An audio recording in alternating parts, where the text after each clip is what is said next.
Bonjour et bienvenue sur ma chaîne. Aujourd'hui, on va voir la notion voilà, la notion de PySpark. Donc, PySpark est si vous voulez, est une API Python. Donc, c'est très utilisé pour le traitement des bases de données massives. Et ici, je vais vous montrer comment faire le machine learning avec PySpark. Donc, on va commencer à installer PySpark ici, pas bien installer PySpark. Puis, on va importer voilà, euh, la session Spark. Puis, on va importer aussi voilà, toutes les fonctions du PySpark. Et on va importer aussi Pandas. On va ici créer une session Spark. Et on va lui attribuer un nom. Et je lui attribue un nom machine learning. Et voilà. Je vais exécuter cette cellule.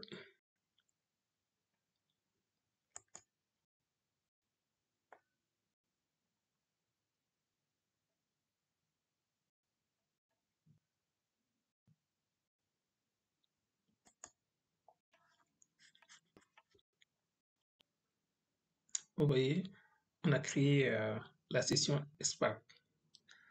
Une fois la session Spark est créée, on va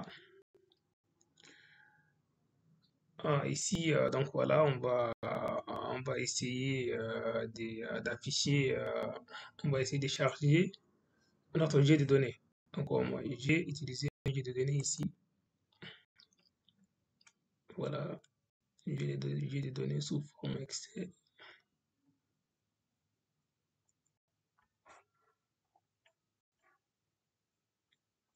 Voilà, vous voyez, un objet de données qui contient voilà, une colonne total bill, c'est une colonne de facture totale, une colonne de type, c'est-à-dire pourboire, une colonne de sexe, une colonne de voilà, femelle ou non, voilà, une colonne de jour, temps, une colonne de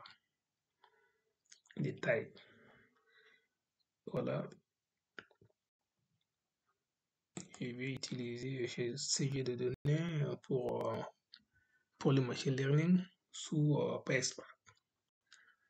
Donc, ici, on va essayer de charger les données ici sous PySpark, vous voyez.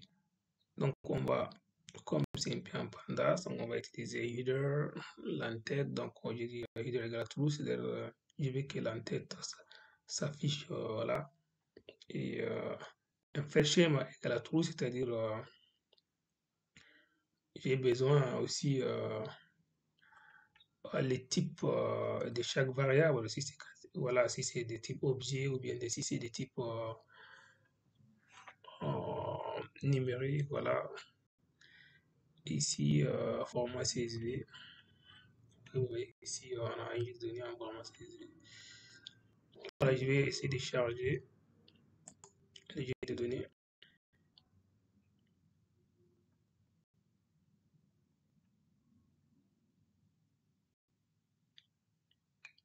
Vous voyez, on a importé notre jeu de données. Vous voyez, on a voilà, une colonne, 2, 3, 4, 5, 6, on a 7 colonnes au total.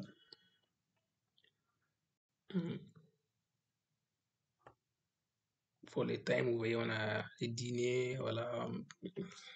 Dinner, c'est en anglais, c'est dinner, c'est-à-dire dîner. Les jours Sunday, voilà. Smoker, yes ou non, ça dépend.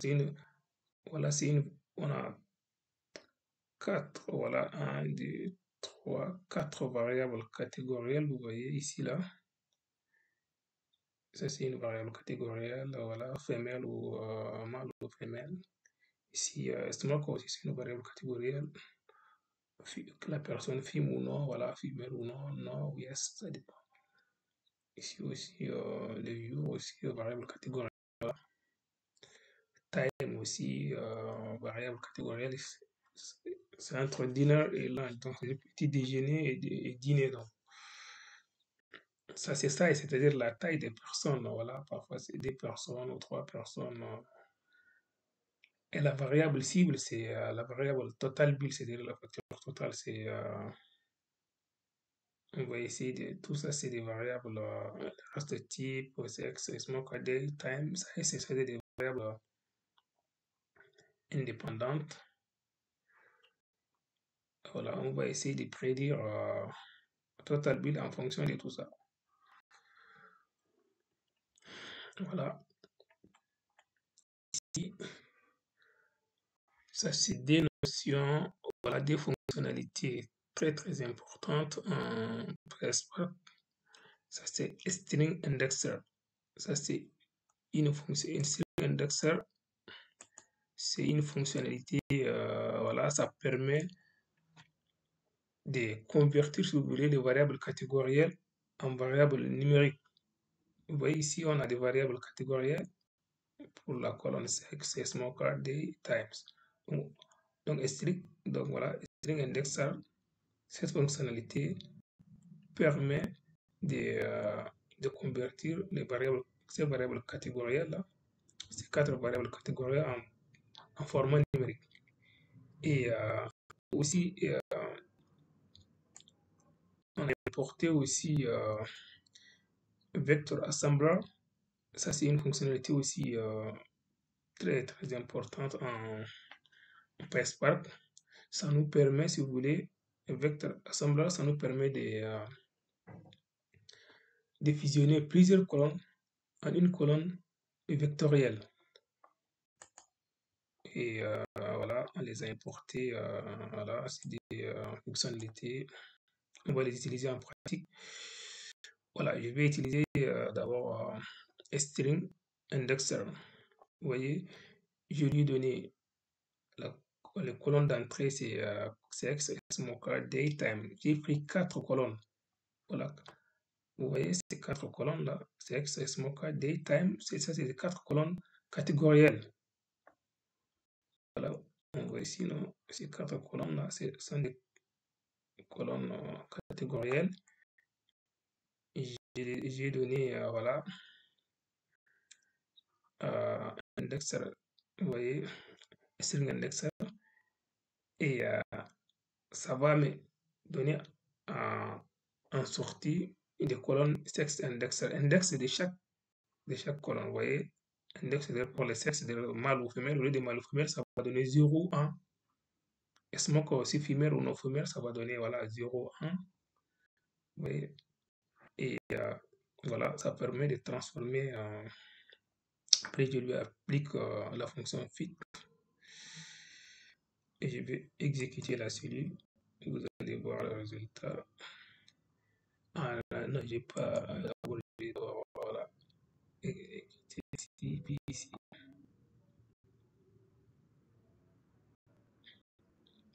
Vous voyez, on a réussi à transformer, vous voyez, sexe indexer, c'est 0, 1. Femelle, vous voyez, c'est 0 pour les sexes. Mâle, vous voyez, femelle, c'est 1.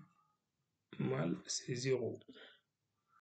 Donc, pour les smokers, vous voyez ici, par exemple, pour la variable smoker, pour le femelle ou non femelle, là, non femelle, non, c'est-à-dire 0 à chaque fois. Et de même pour la variable day, vous voyez,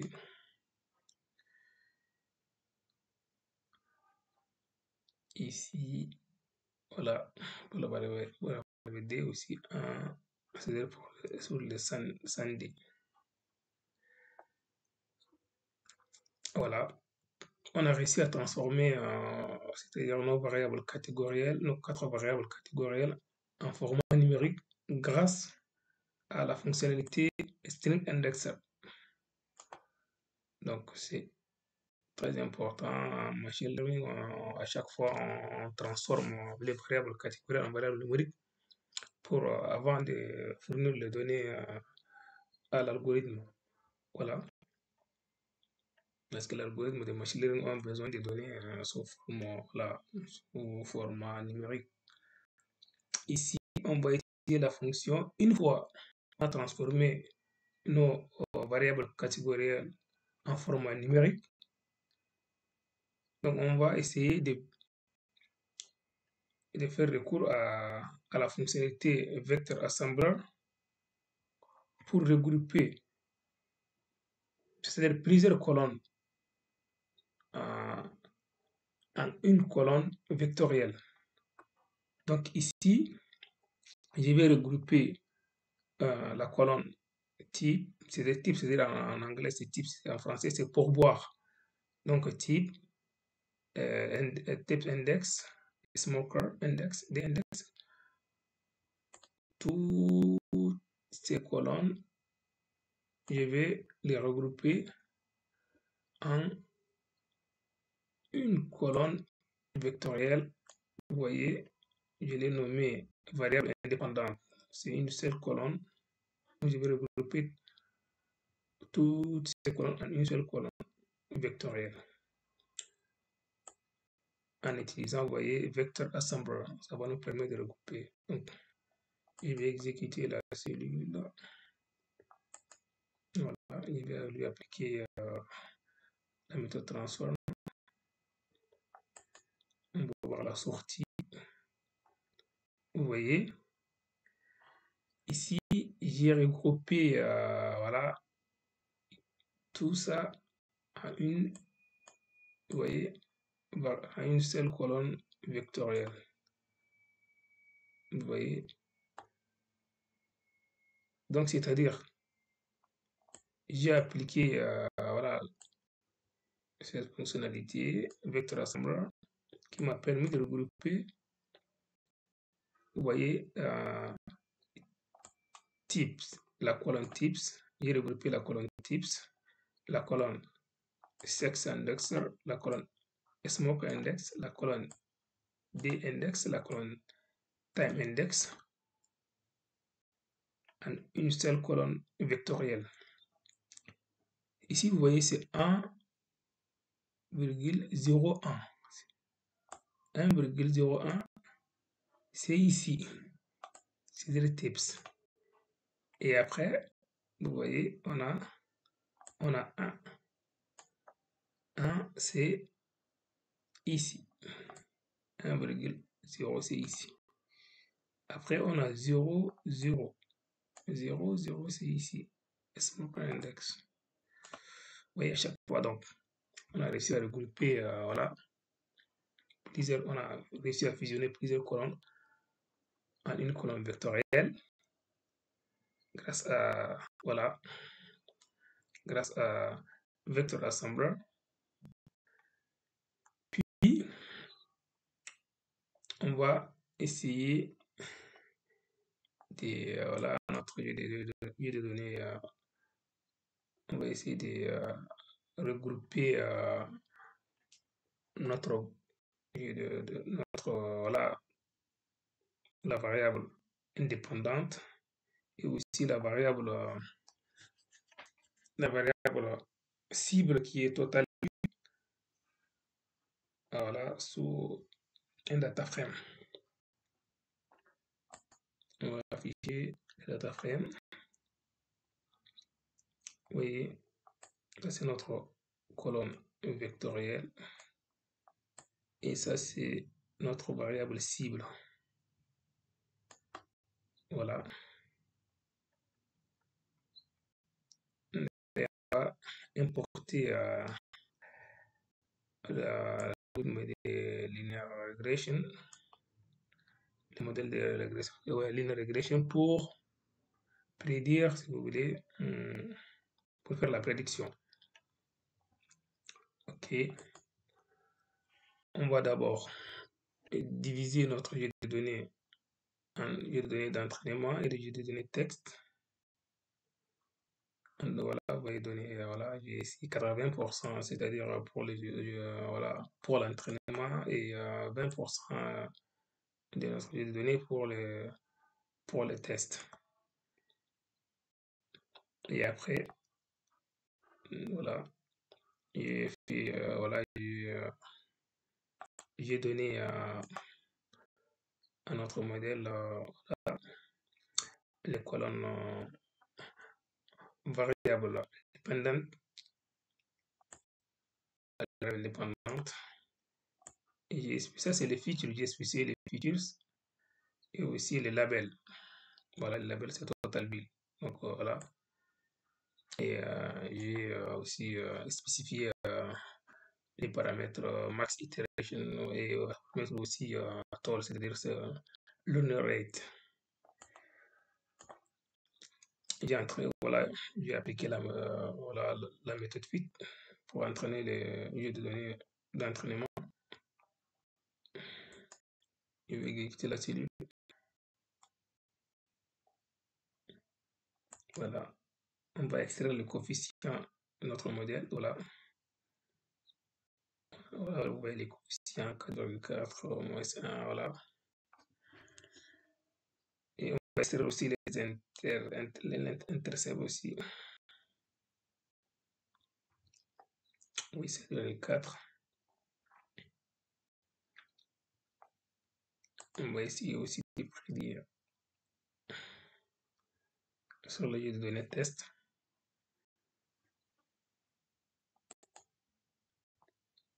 Voilà, on va. Vous voyez, ça c'est la valeur observée. Ça c'est la valeur. Voilà, ça c'est la prédiction. Ça c'est la colère. Voilà, la colonne observée. Ça c'est la colonne des valeurs. Voilà, des valeurs prédites. Donc vous voyez, il y a une pour la prédiction. On a voilà, pour les données observées, c'est 10,07. Et notre modèle a prédit que c'est 12,9. Ici, la valeur réelle, c'est 10,77. La valeur prédite, c'est 13. La valeur observée, la valeur réelle, c'est 16,31. La valeur prédite par le modèle, c'est 16,3.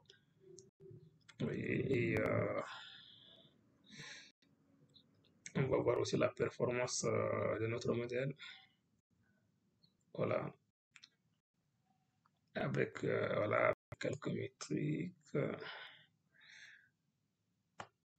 Vous voyez ici, c'est-à-dire le RD, le coefficient RD c'est 0,21 et vous voyez ici l'erreur absolue, l'erreur absolue moyenne c'est 4,79 et ici c'est erreur quadratique moyenne c'est 45,63. Donc ici, vous voyez, c'est RD, c'est petit. Ici, la valeur de RD est proche, c'est-à-dire de cette valeur, normalement, voilà, le coefficient de détermination RD. Si elle est proche de 0, c'est-à-dire que les modèles ne s'adaptent pas, notre modèle ne s'adapte pas à nos données. Si la valeur de RD est proche si vous voulez, de 1, notre modèle s'adapte bien à nos jeux de données.